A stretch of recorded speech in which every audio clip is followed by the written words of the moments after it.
ብዙ ነገር ብዙ ተግዳሮት አሳልፌ ነበር ሄድኩት አልዋሻችሁም አሁን እዚህ ጋር ስቆም ቀላል ሊመስል ይችላል ግን በቃ ቤተሰቤ ጸሎት ነው እዚያ ያደረሰኝ ምንም የሚዋሽ የሚካድ ነገር አይደለም በያዝነው 2025 በዓለም አቀፍ ደረጃ በተካሄደው የቁንጅና ውድድር በዓለም ሁለተኛ በአፍሪካ ደግሞ የአንደኝነት ደረጃን ይዛ ያጠናቀቀችው ሀሴት ደረጀ በዛሬው ዕለት ወደ ሀገሯ ተመልሳለች የክብር የጀግና አቀባበልም ተደርጎላታል ሹመትም ተሰጥቷታል በመግቢያችን ላይ ተከታተላችሁትም ከዚሁ ጋር የተያያዘውን ነው ይዘነዋል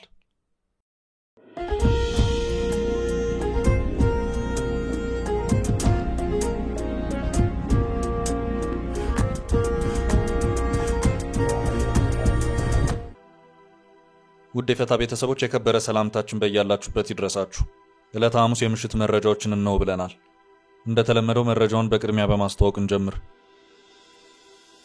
አሜሪካ በኢትዮጵያ የባህር በር ጉዳይ ድምጿን አሰምታለች አሜሪካ የኢትዮጵያን የባህር በር የማግኘት ፍላጎት እንደምትደግፍ አስታውቃለች መረጃው የጥንቅራችን አካል ነው የኢትዮጵያና ኤርትራ ከተወሰኑ ጊዜያት ወዲህ የሚታዩት የቃላት ልውውጦች የጦርነት ዋዜማ የሚመስሉ የቃላት ጦርነቶች ናቸው በሚል በርካቶች ስጋታቸውን ሲገልጹ እየተሰሙ ነው ከዚሁ ጋር በተያያዘም በዛሬው ዕለት በህዝብ ተወካዮች ምክር ቤት ላይ ይሄው ጉዳይ ተነስቶ ማብራሪያ ተሰጥቶበታል ጥንቅራችን ከያዛቸው መረጃዎች መካከል ነው የኢትዮጵያ አጠቃላይ በጀት በከፍተኛ ሁኔታ ጨመረ በ2017 የነበረው 1.5 ትሪሊዮን በጀት በቀጣይ 2018 ወደ 2 ትሪሊዮን ብር እንዲጨምር ታስቧል የሚኒስትሮች ምክር ቤት ከዓመቱ 60% ጭማሪ ያለው ከፍተኛ ብድር እንዲጸድቅ ዛሬ ወደ ተወካዮች ምክር ቤት መርቶታል ስለ በጀቱ ከፍተኛ ጭማሪ መረጃ ይዘናል የመንግስትና የግል ሰራተኞች በግዳጅ ከደሞዛቸው እንዲያዋጡ የሚያስገድደው አነጋጋሪው አዋጅ መሰረዙ ተሰምቷል መረጃው ዝርዝር አለው ቦይንግ የ346 ሰዎችን ህይወት ለቀጠፉት የኢትዮጵያና ኢንዶኔዥያ አየር መንገዶች 737 ማክስ አውሮፕላን አደጋዎች በወንጀል እንዳይከሰስ በሚል 1.1 ቢሊዮን ዶላር ለመክፈል መስማማቱ ተገለጸ ውሳኔው የተጎጂ ቤተሰቦችን ያስቆጣ ሲሆን ቦይንግን በቀላሉ ከማጭበርበር ወንጀሉ እንዲያመልጥ ያስችሏል ተብሏል ዘገባችን በጉዳዩ ዝርዝር ይዟል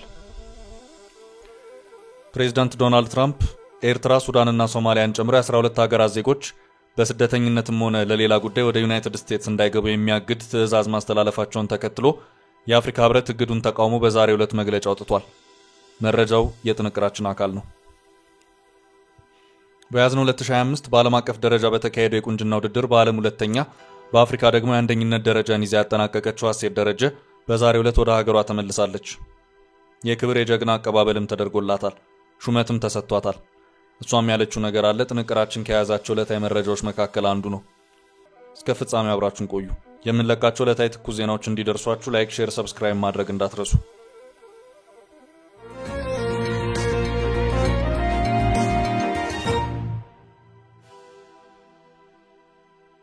ፓርላማው ዛሬ በኤርትራ ጉዳይ ትንኮሳ አለ ሚኒስትሩ የህዝብ ተወካዮች ምክር ቤት በዛሬው ዕለት መደበኛ ስብሰባውን ባካሄደበት ወቅት የውጭ ጉዳይ ሚኒስትር ጌዲዮን ጢሞቴዎስ ማብራሪያዎችን ሰጥተዋል ከሀገሪቱ የውጭ ግንኙነቶችና ወቅታዊ ሁኔታዎች ጋር በተያያዘም የውጭ ጉዳይ ሚኒስትሩ ማብራሪያዎች እንዲሰጡባቸው በምክር ቤቱ አባላት በኩል ጥያቄዎች የቀረቡላቸው መሆኑ ታውቋል ለሚኒስትሩ ከቀረቡት ጥያቄዎች መካከልም አንደኛው የኤርትራን ጉዳይ የሚመለከተው መሆኑንም መረጃዎች አመልክተዋል ከተወሰኑ ወራት ወዲህ በኢትዮጵያና ኤርትራ መካከል ጠበቅ ያሉ የቃላት ጦርነት የሚመስሉ ሁኔታዎች የሚታዩ ሲሆን ጥያቄውም የተነሳው ከዚሁ ጋር በተያያዘ ነው ፕሬዝዳንት ኢሳያስ የኢትዮጵያ መከላከያ ሚኒስትር አይሻ መሐመድ የኤርትራው ማስታወቂያ ሚኒስትር የማነ ገብረ መስቀል የህዝብ ተወካዮች ምክር ቤት አባሉ አምባሳደር ዲና ሙፍቲ ከሰሞኑ የቃላት ምልልሶችን ሲያደርጉ ከነበሩ ከፍተኛ ባለስልጣናት መካከል ናቸው ከዚሁ ጋር በተያያዘም ይሄ የሁለቱ ሀገራት ፖለቲከኞችና አመራሮች ወዴት ያመራል የሚል ጥያቄ በዛሬው የፓርላማው መደበኛ ስብሰባ ላይ የተነሳ መሆኑ ታውቋል በዛሬው መደበኛ ስብሰባ ጥያቄ ካቀረቡት አንዱ የሆኑት የአማራ ብሔራዊ ንቅናቄ አብን የፓርላማ ተወካይ ዶክተር ደሳለኝ ጫኔ የኢትዮጵያና ኤርትራን ወቅታዊ ሁኔታ በማንሳት ጥያቄ ያቀረቡ መሆኑን የኢትዮጵያ ኢንሳይደር ዘገባ አመልክቷል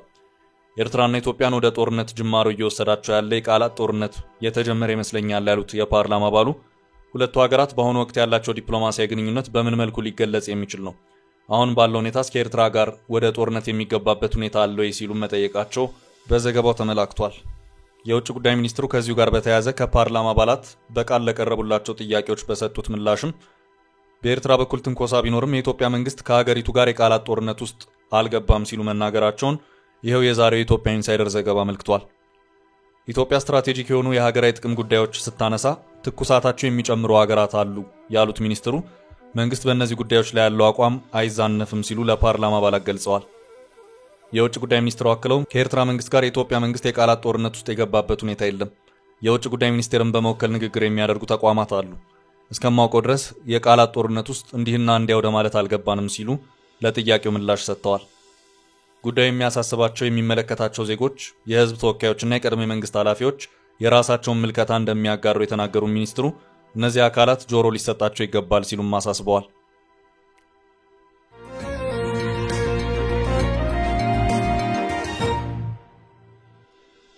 በቀጣይ ርዕስ አሜሪካ ስለ ኢትዮጵያ ባህር በር። አሜሪካ በኢትዮጵያ የባህር በር ጉዳይ ድምጿን አሰምታለች። አሜሪካ ኢትዮጵያን የባህር በር የማግኘት ፍላጎት እንደምትደግፍ አስታውቃለች። አሜሪካ ኢትዮጵያ በንግድ ስራ እንዲሁም ሰላማዊና ዲፕሎማሲያዊ አማራጮችን መከተል አለባት ብላለች። በኢትዮጵያ አሜሪካ አምባሳደር እርቪን ማሲንጋ አሜሪካ ኢትዮጵያ የባህር በር ተደራሽነቷን በንግድ ስራ እንዲሁም ሰላማዊና ዲፕሎማሲያዊ በሆኑ አማራጮች ለማስፋት የምታደርገውን ጥረት እንደምትደግፍ ገልጸዋል። ጉዳዩ የሀገሪቱን የኢኮኖሚ አቅጣጫ ግምት ውስጥ በማስገባት ወሳኝ መሆኑን አጽንኦት ሰጥተዋል። አምባሳደር እርቪን ማሲንጋ ኢትዮጵያ ኢኮኖሚያ በፍጥነት እያደገ ባለበት ሁኔታና እድገቱም እንደሚቀጥል የሚያመለክቱ ትንበያዎች መኖራቸውን ገልጸው የባህር በር ተደራሽነትን ማስፋት ጠቃሚ ነው ሲሉ ለኢትዮጵያ ዜና አገልግሎት ገልጸዋል። እንደዚህ አይነት ጥረቶችን መደገፍ የአሜሪካ መንግስትና የኔ ኤምባሲ ወደፊትም የሚሰሩበት ጉዳይ ነው ሲሉ ገልጸዋል። አክለውም ዋሽንግተን ይህን ጉዳይ እንደምትገነዘበው ተናግረዋል። አሜሪካ ከኢትዮጵያ ጋር ስላላት ግንኙነት ሲናገሩም የአሜሪካ አቀራረብ ኢትዮጵያ በቀጠናው ስፋት ያላት ሀገር ከመሆኗ ጋር እንደሚገናኝ ተናግረው ነገር ግን ከስፋቷ የበለጠ አስፈላጊው ደግሞ በቀጠናው ያላት ተጽዕኖና ቀጠናውን እንደገና ለማረጋጋት ያላት አቅም ነው ሲሉ አክለዋል። ይህ የዩናይትድ ስቴትስ መሰረታዊ አቀራረብ ነው ያሉት አምባሳደሩ በአፍሪካ ቀንድ ቀጠና ዩናይትድ ስቴትስ የምታደርገው ነገር ማዕከላዊ ነጥብ ይሆናል ሲሉም አረጋግጠዋል።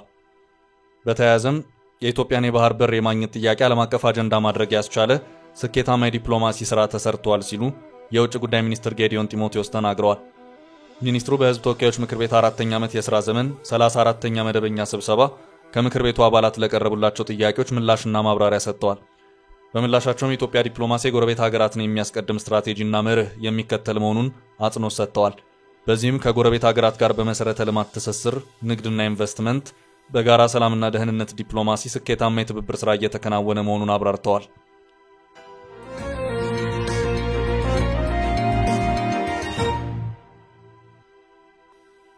በቀጣይ ርዕስ ለቀጣይ ዓመት 2 ትሪሊዮን የሚጠጋ በጀት ቀረበ። የያዝነው ዓመት የኢትዮጵያ አጠቃላይ በጀት ከቀደሙት ዓመታት አንጻር እጅጉን የጨመረና ሪከርድ የሰበረ ነው። ዛሬ ደግሞ ለቀጣይ ዓመት የሚኒስትሮች ምክር ቤት 2 ትሪሊዮን የሚጠጋ ብር በጀት ረቂቅ አሳልፏል። የሚኒስትሮች ምክር ቤት ዛሬ ባካሄደው 47ኛ መደበኛ ስብሰባ በተለያዩ ጉዳዮች ላይ ተወያይቶ ውሳኔ ያሳለፈ ሲሆን ምክር ቤቱ ተወያይቶ ውሳኔ ካሳለፈባቸው ጉዳዮች መካከል የ2018 በጀት ዓመት የፌዴራል መንግስት ረቂቅ በጀት ይገኝበታል። በዚህም የ2018 ዓ.ም የፌዴራል መንግስት በጀት በ10 ዓመቱ መሪ ልማት እቅድ ላይ የተቀመጡ ግቦችን ከማስፈጸም፣ የሀገር ደህንነትን ከማስጠበቅ፣ ምርትና ምርታማነትን ከማሳደግ፣ በተፈጥሮና ሰው ሰራሽ ችግሮች ምክንያት የተፈናቀሉ ዜጎችን ከመርዳት አንጻር የ2018 እስከ 2022 የመካከለኛ ዘመን የማክሮ ኢኮኖሚና ፊስካል ማዕቀፍን መሰረት በማድረግና የ2017 ዓ.ም በጀት ዓመት የፕሮግራም በጀት አፈጻጸምን በመገምገም ተዘጋጅቶ መቅረቡ ተጠቁሟል። በዚህ መሰረትም ለፌዴራል መንግስት መደበኛ ወጪዎች፣ ለካፒታል ወጪዎች፣ ለክልሎች የሚሰጥ ድጋፍና ለዘላቂ ልማት ግቦች ማስፈጸሚያ ድጋፍ ወደ 2 ትሪሊዮን የሚጠጋ በጀት ለምክር ቤቱ ቀርቦ ውይይት ከተደረገበት በኋላ ወደ ህዝብ ተወካዮች ምክር ቤት እንዲተላለፍ በሙሉ ድምጽ መወሰኑ ተሰምቷል። የቀጣይ ዓመት አጠቃላይ በጀት 2 ትሪሊዮን ብር ወይም 15.4 ቢሊዮን ዶላር እንዲሆን የተመራ ሲሆን በአመቱ ከተያዘው በጀት በ31 በመቶ ብልጫ ያለው ነው ቀርቧል። ይህንን ያህል የሰፋው የበጀት ጭማሪው ሀገሪቷ የተገበረችው የምንዛሬ ፖሊሲ ለውጥ ካመጣው ልዩነት ጋር የተያያዘ ሆኗል። ምንዛሬ በገበያ ዋጋ እንዲመራ መደረጉ አሁን ላይ የዶላር ብር ምንዛሬን ወደ 130 ብር ያደረሰው ሲሆን ከባለፈው ዓመት ምንዛሬ አንጻር የብር ዋጋ በ30 በመቶ መውረዱ የቀጣይ ዓመት በጀት በዚህ ደረጃ ለመጨመሩ ምክንያት የሆነ መስሏል። በአመቱ የተወካዮች ምክር ቤት 971.2 ቢሊዮን ዶላር ያጸደቀ ሲሆን ይህም ከአምና 2016 በጀት ጋር ሲነጻጸር 21 በመቶ ብልጫ ያለው ነበር። ባለፈው ዳር ወር ላይ ተጨማሪ 581.9 ቢሊዮን ብር በጀት የተጨመረ ሲሆን ይህም አጠቃላይ ዓመቱን በጀት ወደ 1.5 ቢሊዮን ብር ከፍ አድርጎታል። ታዲያ በጀቱ ከ1.5 ትሪሊዮን ብር ለቀጣይ ዓመት ወደ 2 ትሪሊዮን ብር የዘለለ ሆኗል። ይህም በአገር ውስጥ ገንዘብ የ60 በመቶ ጭማሪ የታየበት ሆኗል። የምንዛሬ ፖሊሲ ለውጥና የብር አቅም መዳከም በግልጽ ለመጣው ልዩነት ምክንያት ሆኖ ታይቷል። ይሄ በጀት ጭማሪ በቀጣይ ዓመት መንግስት ተጨማሪ ብር ከሀገር ውስጥ እንዲሰበስብ የሚያስገድደው ሲሆን ታክስ ከፋዩ ላይ በአመቱ 2017 ያለበት የ282 ቢሊዮን ጫና የበለጠ ከፍ የሚያደርግ ይሆናል። የኢኮኖሚ ጫናዎች በዚህ የተነሳ በዜጎች ላይ ይበረታል ተብሎም ይጠበቃል። የተወካዮች ምክር ቤት ሐምሌ ወር የመጀመሪያው ሳምንት ላይ ቀረበውን የቀጣይ ዓመት 2 ትሪሊዮን ብር በጀት እንደሚያጸድቅ ይጠበቃል።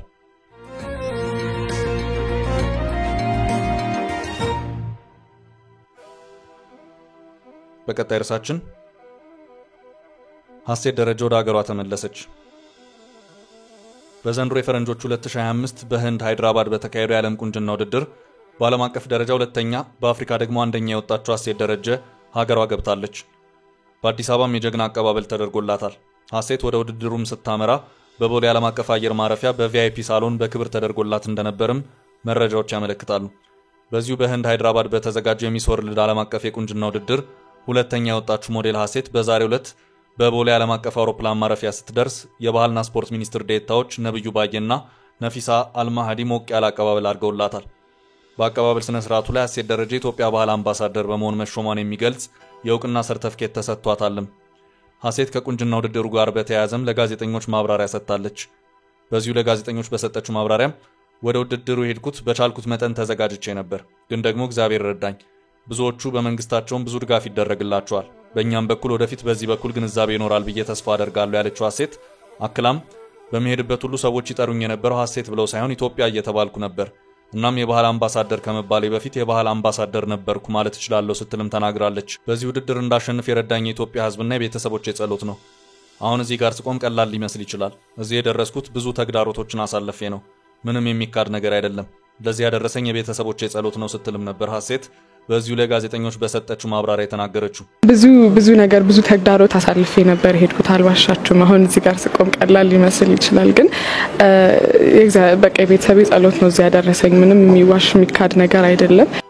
በአዲስ አበባ ሳይንስና ቴክኖሎጂ ዩኒቨርሲቲ ሁለተኛ ዓመት የሜካኒካል ኢንጂነሪንግ ተማሪ የሆነችው ሀሴት ደረጀ በዚህ ውድድር በዓለም አቀፍ ደረጃ ሁለተኛ ሆና ማጠናቀቋ ሀገሯ እንድታስጠራ ከማድረጉም ባሻገር ለግሏም ዘርፈ ብዙ ጠቀሜታዎችና እድሎችን የከፈቱላት መሆኑም ነው የታወቀው።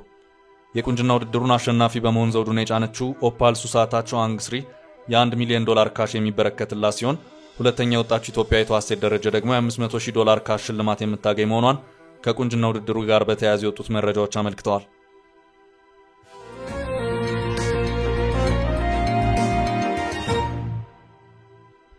በቀጣይ ርዕስ አነጋጋሪው አዋጅ ተሰረዘ። የመንግስትና የግል ሰራተኞች በግዳጅ ከደሞዛቸው እንዲያዋጡ የሚያስገድደው አነጋጋሪው አዋጅ መሰረዙ ተሰምቷል። በመጋቢት ወር ለህዝብ ተወካዮች ምክር ቤት የቀረበው የአደጋ ስጋት ስራ አመራር ረቂቅ አዋጅ መንግስትና የግል ተቋማት ከተለያዩ አገልግሎቶቻቸው ላይ ለአደጋ ስጋት ምላሽ ፈንድ መዋጮ እንዲሰበስቡ እንደሚያስገድድ መገለጹ አይዘነጋም። መንግስት የጣለበትን ኮታ ሰብስቦ ወደ ፈንዱ ያላስገባ ተቋም 10 ከመቶ የወለድ ቅጣት ጭምር እንዲከፍል ረቂቁ እንደደነገገ ተጠቅሷል። የአደጋ ስጋት ምላሽ ፈንዱ በቅድመ አደጋ፣ በአደጋና በድህረ አደጋ ወቅቶች መንግስት ለሚወስዳቸው የአደጋ ስጋት ቅነሳ፣ ምላሽና መልሶ ማቋቋም ተግባራት የሚውል እንደሆነ በረቂቁ ላይ ሰፍሯል። ፈንዱ የዕለት ደራሽ ሰብአዊ ድጋፎችን፣ የእርዳታ ምግብና ምግብ ነክ ያልሆኑ የስትራቴጂክ መጠባበቂያ ክምችት ለማምረት፣ ለመግዛት ወይም የመጠባበቂያ ክምችት መጋዘኖችን አቅም ለማሳደግ ሊውል እንደሚችልም ነበር የተመላከተው። ፌዴራል መንግስትና የአዲስ አበባና ድሬዳዋ አስተዳደሮች ከዓመታዊ በጀታቸው የተወሰነ ድርሻ ለፈንዱ እንደሚያዋጡና የመንግስትና የግል ድርጅት ተቀጣሪ ሰራተኞችም ከተጣራ ደሞዛቸው ላይ የሚታሰብ መዋጮ እንዲያዋጡ እንደሚደረግ ተገልጾ ቆይቷል። በመጋቢት ወር ለህዝብ ተወካዮች ምክር ቤት የቀረበው የአደጋ ስጋት ስራ አመራር ረቂቅ አዋጅ በገቢ ምንጭነት በአዋጁ ተዘርዝረው ከነበሩት መካከል የመንግስትና የግል ድርጅት ተቀጣሪ ሰራተኞች ከሚከፈላቸው የተጣራ ደሞዝ ላይ መዋጮ እንዲሰበሰብ የሚያስገድደው ድንጋጌ አንዱ ነበር። አዋጁ ለውይይት በቀረበበት ወቅት ከደሞዝ ላይም ሆነ ከተለያዩ አገልግሎቶች ለፈንዱ ገቢ የሚሆን ገንዘብ መሰብሰብ የግለሰቦችን የመክፈል አቅም ያገናዘበ ነው ወይ የሚል ጥያቄ አስነስቶ ነበር። ባለፈው መጋቢት ወር መጀመሪያ ለተወካዮች ምክር ቤት የቀረበው ይህ አዋጅ የመንግስትና የግል ተቋማት ከሚሰጧቸው 15 አይነት አገልግሎቶች ለአደጋ ስጋት ምላሽ ፈንድ ገቢ እንዲሰበስብ የሚያስገድድ ድንጋጌ በውስጡ ይዞ ነበር። ፈንዱ ለአደጋ ስጋት ቅነሳ፣ ምላሽና መልሶ ማቋቋም ተግባራት የሚውል እንደሆነ በአዋጁ ላይ ሰፍሯል። ወደፊት ለሚቋቋመው የአደጋ ስጋት ምላሽ ፈንድ ከመንግስትና ከግል ተቋማት ሰራተኞች ደሞዝ መዋጮ እንዲሰበሰብ የሚያስገድደው ይሄው የአዋጅ ድንጋጌ መሰረዙን በዛሬው ዕለት የኢትዮጵያ ኢንሳይደር ዘገባ አስነብቧል። ድንጋጌው በዛሬው ዕለት በፓርላማ ከጸደቀው የአደጋ ስጋት ስራ አመራር አዋጅ ውስጥ እንዲወጣ የተደረገው በሰራተኞች ላይ ተደራራቢ ጫና እንዳያስከትል ታስቦ መሆኑ ተገልጿል።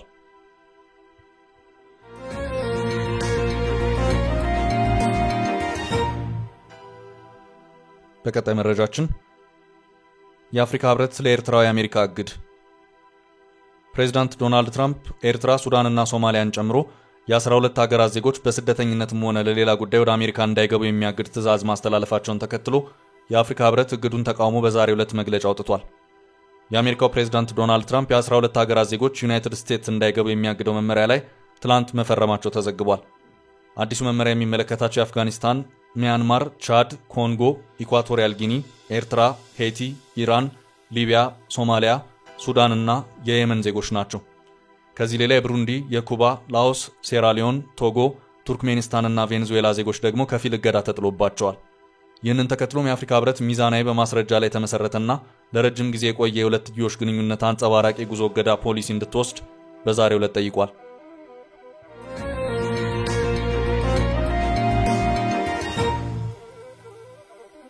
በቀጣይ ርዕሳችን ቦይንግ ከወንጀል ተጠያቂነት ለማምለጥ 1.1 ቢሊዮን ለመክፈል ተስማማ።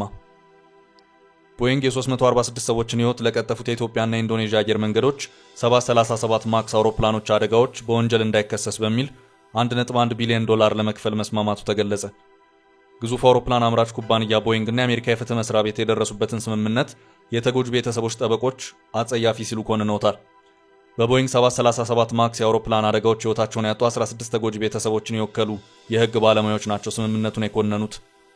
ኩባንያው በሁለቱ አደጋዎች የወንጀል ክስ እንዳይመሰረትበት በሚል ነው 1.1 ቢሊዮን ዶላር ለመክፈል የተስማማው።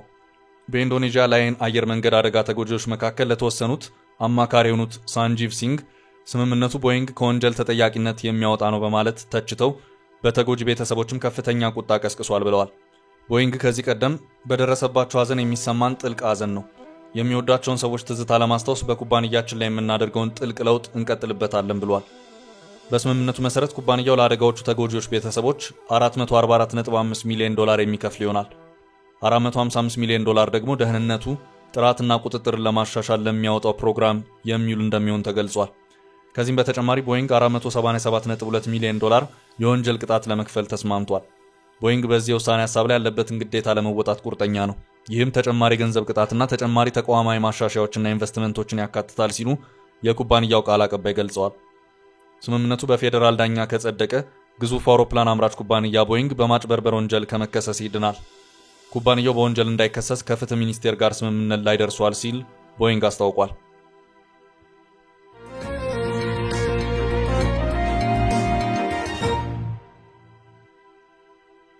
በቀጣይ ርዕሳችን ቱርክ ለሶማሊያ ያስታጠቀችው አዲስ መሳሪያ። ቱርክ ከቅርብ ጊዜ ወዲህ ሶማሊያ ዋነኛ የመከላከያ አጋር ሆና ብቅ ብላለች። የሶማሊያን የባህር ድንበር ከማስጠበቅ ጀምሮ ዋና ከተማ ሞቃዲሾ በአልሸባብ እጅ እንዳትወድቅ እስከ 3000 ወታደሮቿን ማሰማራቷ ይታወሳል። ቱርክ የሶማሊያ ብሔራዊ ጦርን በማሰልጠን አሜሪካን የመተካት ሚናም እየተጫወተች ነው። ሶማሊያ ከቅርብ ጊዜ ወዲህ ከአልሸባብ ታጣቂ የገጠማት ከፍተኛ የደህንነት ችግር ለማቃለል አንካራ ባይራክታር የሚሰኙ የጦር ድሮኖችን መለገሷ ይታወሳል። የቱርክ አየር ኃይል በአልሸባብ ይዞታዎች ላይ ድብደባ እስከመፈጸም ደርሶም ነበር። ቱርክ ለሶማሊያ የምታደርገው የወታደራዊ ድጋፍ ቀጥሎ ከሰሞኑ 3 ዘመናዊ ውጊያ ሄሊኮፕተሮችን ለሶማሊያ ጦር መስጠቷን ጋርዌ የተሰኘ የሶማሊያ ሚዲያ ዘግቧል። ቱርክ ለሶማሊያ ጦር የሰጠቻቸው ተዋጊ ሄሊኮፕተሮች T129 የሚሰኙ ሲሆኑ የጦሩን የአየር ውጊያ አቅም የሚጨምሩ ስለመሆናቸው ተዘግቧል። የጦር ሄሊኮፕተሮቹ የሶማሊያው ፕሬዝዳንት ሐሰን ሼክ መሐመድ ለቱርኩ መሪ ኤርዶጋን በቀረበ ጥያቄ መሰረት መሰጠታቸው በዘገባው ተብራርቷል። የሁለቱ ሀገራት መሪዎች በቅርቡ ንግግር ማድረጋቸው እዚህ ይታወሳል። ሚድል ኢስት አይ የተሰኘ የዜና ምንጭ ከደህንነት ባለስልጣናት አገኘሁት ባለው መረጃ መሰረት 3 የጦር ሄሊኮፕተሮች በያዝነው ሳምንት ወደ ሶማሊያ መግባታቸውን ገልጿል። ሄሊኮፕተሮቹ ለሶማሊያ ጦር የተሰጡት ባለፈው ዓመት ሁለቱ ሀገራት በተስማሙበት የ2 ዓመት የመከላከያ ስምምነት መሰረት መሆኑን ገልጿል። ቱርክ ከዚህ ቀደም ለሶማሊያ ባህር ኃይል 2 የመጓጓዣ ሄሊኮፕተሮችን መስጠቷን ዘገባው አስታውሷል። ለዛሬ ያዝንላችሁን ርዕሰ ጉዳዮች እዚህ ላይ ቋጨን። ላይክ፣ ሼር እና ኮሜንት በማድረግ ለቻናላችን ድጋፋችሁን መግለጽ እንዳትዘነጉ እያልን ከሌሎች መረጃዎች ጋር ደግመን እስክንገናኝ ቸር ያሰማን ስንል ተሰናበትን።